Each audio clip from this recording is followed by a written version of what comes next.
La première partie de ce film très émouvant est disponible sur notre chaîne. Bienvenue sur notre chaîne. Abonnez-vous. Likez et laissez vos avis en commentaire. Merci. Je vous aime.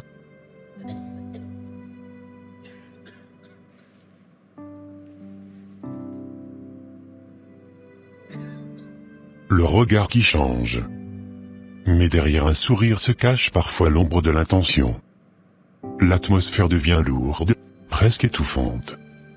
Et une peur invisible commence à germer, silencieuse mais persistante. La maison, jusque-là empreinte de douceur et de lumière, semblait soudain changer de rythme. Les murs, témoins du bonheur naissant de Samira, semblaient retenir leur souffle. Chaque rire, chaque mot échangé entre la jeune fille et sa mère adoptive, paraissait filtré par une tension invisible. Ce n'était pas encore explicite, mais l'air devenait plus lourd, comme si l'ombre d'un secret venait de glisser entre les murs. Monsieur Onana observait Samira d'un regard différent de celui qu'il avait auparavant. Au début, il s'agissait de simples attentions, d'un père essayant maladroitement de créer un lien. Mais peu à peu, ce regard insistant, trop longtemps posé sur l'adolescente, commençait à trahir quelque chose de plus sombre. Ses yeux suivaient chacun de ses mouvements, s'attardaient sur des gestes innocents, et chaque sourire qu'elle offrait semblait devenir un point de fixation pour lui. Samira, encore naïve face à cette nouvelle vie, ne percevait pas tout de suite le danger. Elle sentait parfois un frisson quand son père adoptif approchait trop près ou quand il fixait son visage un peu trop longtemps, mais elle attribuait cela à son imagination. Après tout, ici, tout semblait parfait. Sa mère, chaleureuse et protectrice, veillait sur elle, et la maison respirait la sécurité. Pourtant, quelque chose dans l'air avait changé. Les mots de Monsieur Onana, qui autrefois réconfortaient, semblaient maintenant lourds de sous-entendus. Les gestes, auparavant anodins, paraissaient chargés d'une tension qu'elle ne comprenait pas. Le simple fait de passer à côté de lui dans le couloir la mettait mal à l'aise. Elle fronçait les sourcils, détourna le regard, mais le poids de ses yeux persistait, insidieux. Madame Onana, elle, ne remarquait pas encore le changement. Ou peut-être choisissait-elle de ne pas le voir, aveuglée par l'amour et la confiance qu'elle portait à son mari. Pour Samira, cette inconscience maternelle ajoutait à la confusion. Elle voulait parler, alerter. Le poids de ce regard s'installait, silencieux, oppressant, comme une brume tiède qui envahit la chambre et rend chaque respiration plus difficile. Samira, pour la première fois depuis son arrivée dans cette maison, sentit une peur qu'elle n'avait plus connue depuis l'orphelinat. Une peur réelle, tangible, que personne n'avait anticipée. Chercher de l'aide, mais qui la croirait? Les belles maisons ivoiriennes, si bien décorées et si respectables, ne laissaient pas facilement passer la vérité d'une horreur qui se tapissait derrière les murs. Un soir, alors que la lumière dorée du coucher du soleil baignait la cour, Monsieur Onana s'approcha alors que Samira ramassait des assiettes dans la cuisine. Son regard s'attarda un instant trop longtemps. Elle sentit un frisson lui parcourir l'échine et recula instinctivement, le cœur battant plus fort. Ce simple instant, presque imperceptible pour un œil extérieur, portait en lui la menace d'un monde qu'elle croyait définitivement derrière elle. Le poids de ce regard s'installait. À l'extérieur, la nuit ivoirienne s'installait, avec ses bruits familiers, le vent dans les feuilles, les appels des vendeurs qui rentraient chez eux, les rires d'enfants dans les cours voisines, mais à l'intérieur, le souffle de la maison se faisait lourd, étouffant. Chaque mouvement de Samira semblait suivi, chaque geste scruté. Le monde qu'elle croyait sûr commençait lentement à se fissurer, et dans le silence de la nuit, une tension sourde s'installait, annonçant que l'innocence retrouvée de la jeune fille allait bientôt être mise à l'épreuve. Le regard qui autrefois promettait une nouvelle vie pleine d'amour, devenait maintenant un instrument de menace silencieuse. Et Samira, encore fragile mais déjà courageuse, allait devoir apprendre à naviguer dans cette ombre qui venait de tomber sur son foyer. L'abus. Une nuit sombre, et le monde s'écroule. Le silence est brisé par la peur. Samira découvre que la sécurité, qu'elle croyait acquise, peut disparaître en un instant, que parfois, ceux censés protéger, trahissent le plus profondément.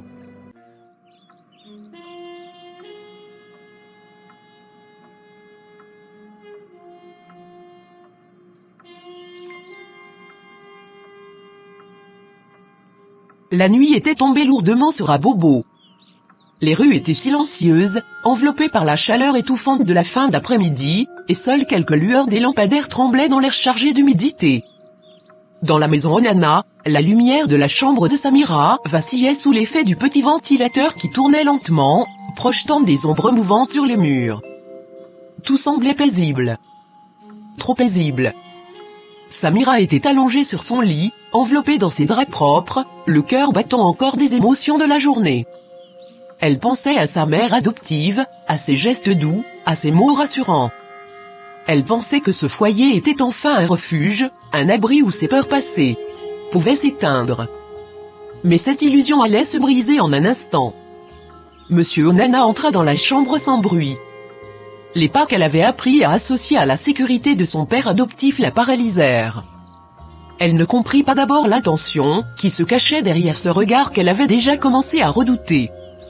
Et puis, avant qu'elle ne puisse réagir, le monde qu'elle croyait sûr s'effondra. Le vent de la nuit faisait bruisser les rideaux, mais aucun souffle ne pouvait apaiser la terreur qui l'envahit. Les mots qu'elle voulait crier mouraient dans sa gorge. Ses mains tremblaient, ses jambes étaient immobiles. Tout ce qu'elle avait construit d'espoir et de confiance s'effondra. Dans la brutalité de l'instant. La chambre, qui quelques heures plus tôt respirait la chaleur et l'amour, se transforma en une prison glaciale. Samira sentit la peur l'étouffer, chaque battement de cœur résonnant dans ses tempes. Ses yeux s'emplirent de larmes, mais aucune ne coula, elles étaient retenues par la stupeur, par l'incompréhension, par l'horreur. Son corps entier criait non, mais la peur la paralysait. Le visage de son père adoptif, qui autrefois lui promettait protection et sécurité, s'était transformé en masque de cruauté. Dans le silence de la nuit ivoirienne, ponctué seulement par le bruissement des feuilles et le souffle du ventilateur, Samira comprit qu'elle n'était plus en sécurité. Le foyer qui devait être refuge était devenu un piège. La trahison était complète. Les années d'espoir, d'attente et de confiance lui revenaient en mémoire, poignardant son cœur comme des lames invisibles. Et puis, après ce qui sembla une éternité, tout s'arrêta. Monsieur Onana se retira, laissant derrière lui un vide assourdissant. La chambre redevint silencieuse, mais le silence n'apportait aucun réconfort. Il n'y avait plus de refuge, plus de promesses, seulement la solitude, la douleur et la peur. Samira resta immobile sur son lit, tremblante, le regard vide. Ses rêves, si fragiles et lumineux quelques heures plus tôt, étaient maintenant brisés. La nuit ivoirienne enveloppait la maison, mais cette fois, elle n'était pas protectrice. Elle portait les échos d'une injustice, d'un acte cruel qui allait laisser une cicatrice invisible, mais profonde, dans l'âme de la jeune fille. Dans ce moment de terreur absolue, un sentiment glacé s'installa, la confiance qu'elle avait commencé à reconstruire venait d'être trahie. La solitude et l'abandon reprenaient leur place, plus lourds, plus étouffants que jamais. Samira comprit, avec une douleur brûlante, que la vie qu'elle croyait pouvoir aimer était en train de se transformer en cauchemar. Le cri étouffé. Tremblante, le cœur brisé, elle trouve le courage de parler. À celle qu'elle croyait sa maman, elle confie l'impensable. Et pour la première fois depuis longtemps, un écho d'amour répond à son cri, fragile mais sincère, offrant un premier souffle de réconfort. La maison était silencieuse, mais ce silence n'était plus celui de la sécurité. Il pesait lourdement sur Samira, comme si les murs eux-mêmes retenaient leur souffle, complices de sa peur. La jeune fille était assise sur son lit, le corps encore tremblant de l'horreur qu'elle venait de subir. Les draps qu'elle tenait entre ses mains semblaient insuffisants pour la protéger. Son souffle était court, irrégulier, chaque inspiration lui rappelant l'acte cruel qui venait de briser son monde. Pendant un long moment, elle resta immobile, les yeux rivés sur le sol, la gorge nouée par l'émotion. Les larmes, cette fois, étaient prêtes à déborder, mais la peur d'être incomprise la retenait. Pendant un long moment, elle resta immobile, les yeux rivés sur le sol, la gorge nouée par l'émotion. Les larmes, cette fois, étaient prêtes à déborder, mais la peur d'être incomprise la retenait. Comment sa maman pourrait croire à ce qu'elle allait dire ? Après tout, cette femme avait toujours fait confiance à son mari, sa voix tremblante pourrait-elle la convaincre? Enfin, avec un courage fragile mais réel, Samira leva les yeux. Elle vit sa mère adoptive, assise dans le fauteuil proche, la lumière du petit lampadaire caressant son visage doux et attentif. Dans ce regard, il n'y avait pas de jugement, pas de colère, juste une ouverture infinie, une promesse silencieuse qu'elle pouvait se confier. Samira prit une inspiration tremblante. Sa voix sortit d'abord comme un murmure, étouffé par l'angoisse. « Maman, il m'a fait du mal ». Les mots étaient si faibles qu'ils semblaient suspendus dans l'air, mais l'émotion qui les portait était écrasante. Madame Onana se pencha immédiatement, prenant doucement les mains de Samira dans les siennes. « Chérie, parle-moi, je t'écoute. » dit-elle, la voix tremblante mais ferme, emplie de bienveillance. Les larmes se mirent enfin à couler sur les joues de Samira. Les mots vinrent en rafale, hésitants, entrecoupés de sanglots étouffés, ce qui s'était passé, les regards insistants, les gestes déplacés, chaque détail brûlant de vérité qu'elle n'avait jamais pu confier à personne. Madame Onana serra Samira contre elle, enveloppant la jeune fille d'une étreinte protectrice. Elle sentait le corps frémissant, le souffle court, le cœur brisé de celle qu'elle appelait désormais sa fille. Mais contrairement au silence du passé, ici, dans cette maison ivoirienne, il y avait une réaction, un écho d'amour et de protection. « Mon enfant », murmura-t-elle en caressant ses cheveux. « Mon petit cœur, je te crois. Tout ce que tu me dis est vrai, et je suis là pour toi. » Ces mots, simples mais puissants, firent trembler Samira davantage. Pour la première fois depuis l'abandon, depuis l'orphelinat, depuis la trahison de celui qu'elle croyait protecteur, elle sentit que quelqu'un était vraiment de son côté. Son cri, étouffé dans sa gorge depuis trop longtemps, trouva enfin une oreille attentive et un cœur prêt à la défendre. Le temps sembla se suspendre. Les bruits du quartier, le vent dans les feuilles des flamboyants, les chants des enfants voisins, tout cela disparut. Tout cela disparut. Il n'y avait que la chambre, la lumière douce, la chaleur des bras de sa mère adoptive, et les mots sincères qui venaient briser les chaînes de peur et de solitude. Samira sanglota longuement, libérant toutes les blessures qu'elle avait gardées secrètes. Et pour la première fois depuis longtemps, elle sentit que la douleur pouvait être partagée, que la peur pouvait être accueillie, et que l'amour pouvait devenir un bouclier. Dans ce petit coin de maison ivoirienne, sous la lumière tamisée et les regards pleins de compassion, un lien plus fort que le silence venait de se tisser, celui entre une fille trahie et une mère qui venait de comprendre, prête à protéger à tout prix, envers et contre tout. Le déni d'une mère. Mais parfois, même ceux qui devraient croire font le choix du déni. Aveuglée par l'amour conjugal, la mère refuse la vérité. Les mots deviennent des coups, et le lien fragile se brise dans un cri de trahison. L'enfant se retrouve seul, à nouveau. La nuit s'était installée sur la maison Onana, enveloppant chaque recoin d'une obscurité presque tangible. La lampe du salon diffusait une lumière tremblante, comme si elle-même hésitait à éclairer ce qui allait se passer. Samira, le corps encore frémissant des larmes de la veille, se tenait devant sa mère adoptive. Son souffle était irrégulier, son regard chargé d'espoir et de désespoir à la fois. Elle avait rassemblé tout son courage pour révéler la vérité.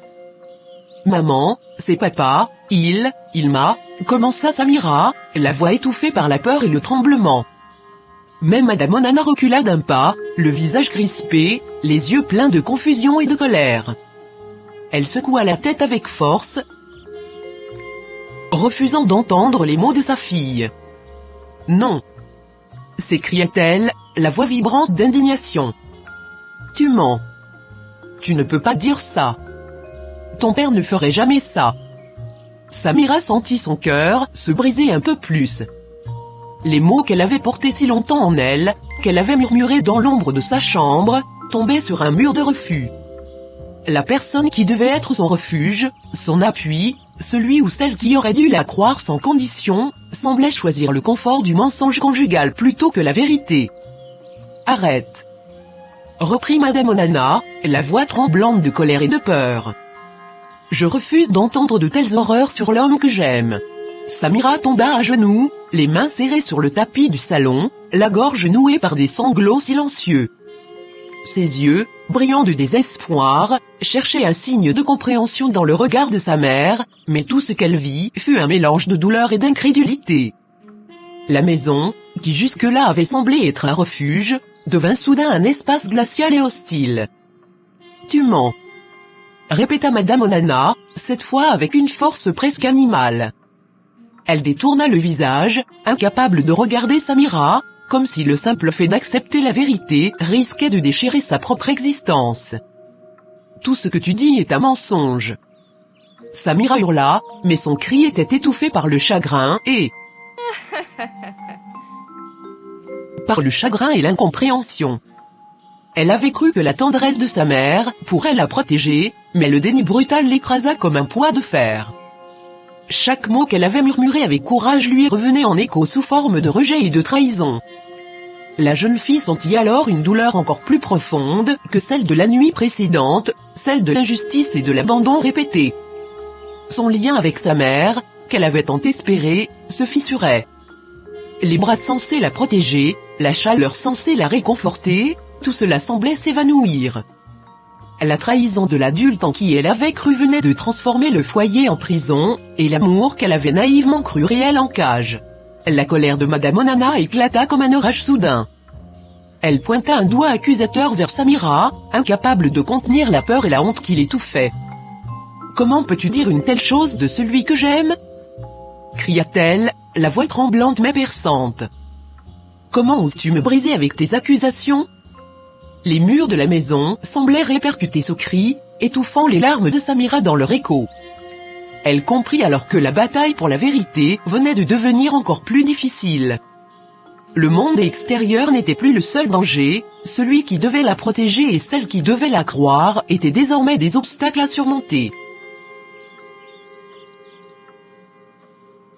La jeune fille s'effondra sur le sol, tremblante, pleurant silencieusement. Le déni de sa mère, aveugle et violent, venait de transformer la sécurité tant espérée en un abîme de solitude. La nuit ivoirienne, habituellement douce et apaisante, semblait désormais complice de cette trahison, enveloppant le foyer d'une atmosphère glaciale et suffocante. Et dans ce silence pesant, le cri de Samira résonnait, étouffé mais sincère, un cri qui portait la douleur d'une vérité ignorée et la promesse fragile de résilience. L'abandon. Sous une pluie battante, Samira est rejetée, jetée dans la rue par ceux qui promettaient de l'aimer. Le monde semble l'ignorer, et la solitude devient un poids immense. Mais au milieu de la tempête, une étincelle de force demeure. Le ciel d'Abidjan était noir ce soir-là, comme pour refléter l'âme de Samira. La pluie tombait dru, s'abattant sur le goudron et sur la maison avec un fracas presque violent. Chaque goutte semblait marteler son cœur, comme si le monde entier voulait lui rappeler qu'elle était seule. Elle tenait une petite valise dans ses mains tremblantes, glissante sous l'eau, tandis que ses vêtements collés à sa peau grelottaient de froid et d'humidité. Monsieur Onana, la figure autrefois protectrice, la poussa avec un geste froid, sans un mot d'explication, juste un regard de mépris. Madame Onana, sa mère adoptive, restait figée derrière la porte, le visage crispé, les yeux fuyants, incapable de dire. Incapable de dire autre chose que des paroles qui ne sortaient pas. Aucune main pour la retenir, aucun mot pour l'apaiser. La maison, qui avait été quelques semaines plus tôt un refuge, devenait désormais le symbole de la trahison et de l'abandon. Samira marcha lentement sur le chemin de terre boueux, la pluie battante lavant ses cheveux et son visage, comme si elle voulait effacer la douleur qui l'habitait. Chaque pas semblait alourdi par le poids du rejet. Les larmes se mêlaient à l'eau, se confondant dans un flot qui semblait interminable. Elle pensait à ce foyer qui, un temps, avait été un rêve, des rires, des gestes tendres, l'illusion d'un amour réel, tout cela balayé en quelques minutes par la cruauté des adultes censés la protéger. Autour d'elle, les bruits de la nuit ivoirienne continuaient. Le vent dans les flamboyants, le klaxon lointain des taxis, le cri d'un vendeur rentrant chez lui, tout cela semblait étrangement normal, indifférent à sa souffrance. La ville vivait sa vie, indifférente au drame intime qui se jouait dans la boue et sous la pluie. Samira s'abrita sous un petit auvent près de la route, tremblante, grelottante, le corps courbé sur lui-même. Elle regarda la maison disparaître derrière la pluie, les lumières s'éteignant comme pour oublier qu'elle avait jamais existé. Le cœur brisé, elle comprit une fois de plus que l'amour pouvait être mensonge écu, et que la sécurité était parfois une illusion cruelle. Sa valise, seule possession qui lui restait, paraissait soudain minuscule face à l'immensité de la solitude qui l'entourait.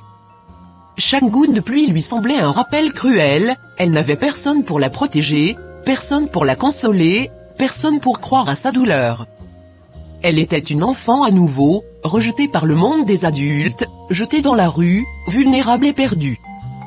Pourtant, sous la pluie, malgré la douleur, quelque chose dans Samira résistait. Une force fragile, mais présente. Une étincelle d'espoir, qu'elle ne pouvait éteindre, même face à l'injustice et à la trahison. Elle se redressa légèrement, serra sa valise contre elle et prit une inspiration, la tête haute malgré le cœur lourd.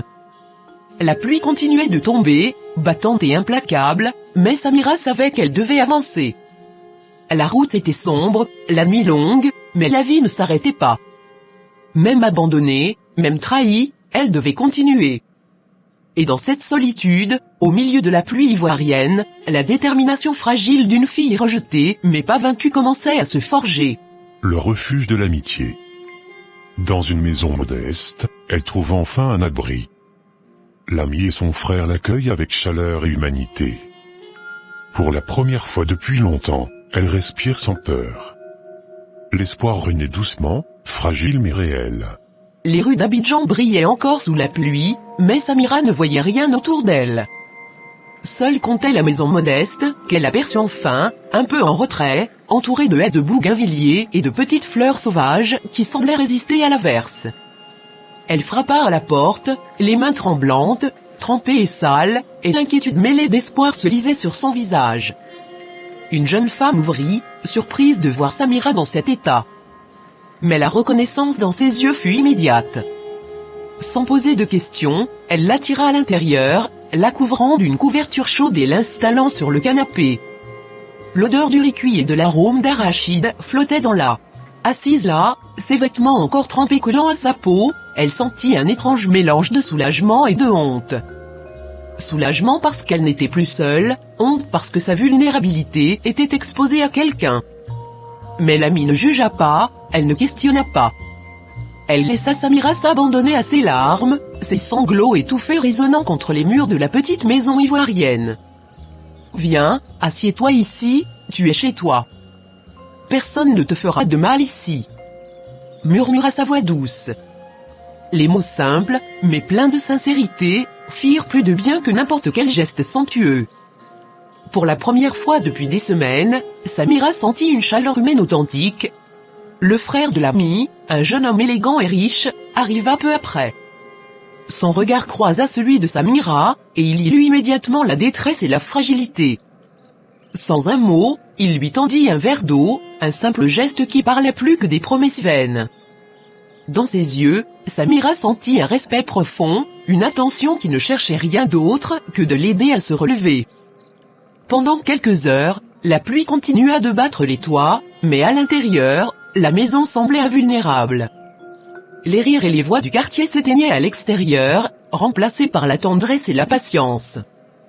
Samira, blottie sous la couverture, sentit ses forces revenir peu à peu.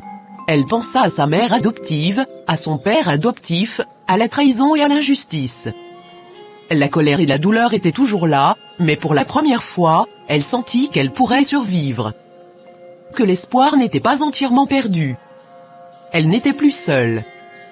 Dans cette maison simple, au cœur d'Abidjan, entourée de deux âmes bienveillantes, elle redécouvrait la confiance, la chaleur, et la possibilité d'un avenir. Samira ferma les yeux, laissant les larmes couler librement, cette fois sans peur ni honte. Chaque goutte lavait un peu de la douleur, chaque souffle ramenait un peu de courage. Le refuge qu'elle venait de trouver était fragile, mais il était réel. Et dans cette modeste maison ivoirienne, la jeune fille abandonnée mais résiliente apprit que même après la pire des trahisons, il existe des bras pour recueillir et des cœurs pour protéger. Et pour la première fois depuis longtemps, Samira sentit au fond d'elle une lueur de vie, une étincelle d'espoir, qui ne s'éteindrait pas. L'amour qui répare, l'homme riche mais humble découvre Samira et voit sa douleur. Mais il ne la juge pas. Avec respect et sincérité, il l'aime, lui offrant ce qu'elle n'a jamais connu, la dignité, la protection et la possibilité de reconstruire sa vie. Le soleil se levait doucement sur Abidjan, teignant les rues et les immeubles d'une lumière dorée, comme pour effacer les ténèbres de la nuit passée. Samira, assise sur le petit balcon de la maison modeste, regardait la ville s'éveiller. Les bruits familiers de la ville, le brouhaha des marchés et les appels des vendeurs ambulants, semblaient maintenant empreints d'une promesse de vie et d'espoir. Mais son cœur, encore fragile, gardait la mémoire des blessures qu'elle avait subies. Le frère de son ami entra doucement dans la pièce. Son pas était léger, respectueux, comme s'il craignait de troubler le fragile équilibre qu'il voyait en Samira. Grand, élégant mais humble dans son allure, il s'approcha sans précipitation. Ses yeux, empreints de bienveillance et de sincérité, cherchèrent les siens. Et là, il vit tout, la peur, la douleur, mais aussi la force qui brûlait derrière le regard de la jeune fille. « Samira, murmura-t-il, la voix douce et grave, je sais que le monde t'a trahi, mais je te promets que je ne ferai jamais partie de ceux qui te blessent. » Ces mots, simples mais puissants, firent vibrer quelque chose en elle. Depuis des années, elle n'avait connu que la douleur, l'injustice et la solitude. Personne ne l'avait jamais traitée avec autant de respect, personne ne l'avait jamais vue pour ce qu'elle était vraiment. Son regard se remplit de larmes. Il s'assit à côté d'elle, à distance respectueuse, et lui tendit la main. Samira hésita, puis la prit doucement.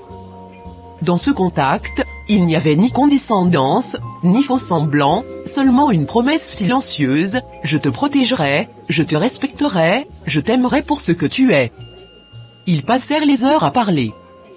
Il écoutait, attentif, absorbant chaque mot, chaque nuance de sa douleur. Il ne jugeait pas, il ne posait pas de questions qui auraient pu la blesser davantage. Il se contentait d'être là, offrant un espace où Samira pouvait exister pleinement, en sécurité. Sa présence était comme un abri, un pont vers un monde qu'elle n'avait jamais cru possible. Avec le temps, Samira sentit une force nouvelle naître en elle. Elle pouvait sourire, rire timidement, partager ses pensées et ses rêves. Elle apprit que l'amour pouvait être un refuge, un soin pour les meurtris. Elle découvrit que la dignité n'était pas un luxe, mais un droit qu'elle pouvait enfin revendiquer. Le frère de son ami devint un pilier, non seulement pour sa sécurité, mais pour sa reconstruction. Chaque geste, chaque mot, chaque sourire qu'il lui offrait, contribuait à réparer les blessures invisibles laissées par la trahison et la cruauté de son passé. Et Samira, peu à peu, commença à croire qu'elle méritait ce bonheur, qu'elle pouvait exister dans un monde où l'amour n'était pas synonyme de douleur. Dans cette maison modeste, baignée par la lumière du matin et le parfum des fleurs de bougainvilliers, Samira redécouvrit ce qu'elle avait toujours rêvé, la tendresse sincère, la protection respectueuse et la possibilité d'un avenir où elle serait enfin vue, entendue et aimée. Le monde n'avait peut-être pas été juste avec elle jusqu'ici, mais là, à ce moment précis, elle sentait que la vie pouvait encore lui offrir quelque chose de beau. Et dans le cœur de Samira, une lueur douce et persistante s'alluma, celle de l'espoir, de l'amour réparateur et d'une dignité retrouvée. Pour la première fois depuis longtemps, elle se sentit entière. Renaissance. Le jour se lève sur la plage, doré et lumineux. Samira, radieuse, regarde le ciel. Son passé reste gravé dans sa mémoire, mais son avenir lui appartient. L'amour a triomphé de la cruauté de ce monde. Et enfin, elle se sent libre, entière, vivante. Le soleil d'Abidjan brillait haut dans le ciel, enveloppant la plage d'une lumière éclatante et dorée. Le sable chaud glissait doucement sous les pieds de Samira tandis qu'elle marchait, rayonnante dans sa robe ivoirienne traditionnelle aux couleurs vives et chatoyantes, mélange de vax et de pagnes tissées. Les vagues de l'océan venaient doucement lécher le rivage, apportant avec elles un souffle de renouveau et de liberté. Samira leva les yeux vers le ciel, laissant ses pensées dériver. Les souvenirs de son passé, la cruauté de ses parents adoptifs, l'abandon sous la pluie battante, la peur et la solitude, étaient gravés dans sa mémoire, comme des cicatrices indélébiles. Mais ces blessures, bien qu'encore sensibles, n'étaient plus des chaînes. Elles étaient devenues des pierres sur lesquelles elle avait construit sa force, son courage et sa résilience. Autour d'elle, l'air vibrait d'une émotion palpable. La famille et les amis réunis sur la plage la regardaient avec tendresse et admiration. Les rires et les chants des musiciens ivoiriens accompagnaient la cérémonie, mélangeant tambours, balafons et chants traditionnels. Samira sentait le vent caresser son visage, comme pour lui murmurer « Tu as survécu, tu as mérité ton bonheur ». Son regard croisa celui de l'homme qui avait su la respecter et l'aimer avec sincérité. Dans ses yeux brillait la fierté, la tendresse et une promesse éternelle. Il n'y avait ni peur, ni doute, seulement la certitude que cette union symbolisait la victoire de l'amour sur la cruauté et l'injustice.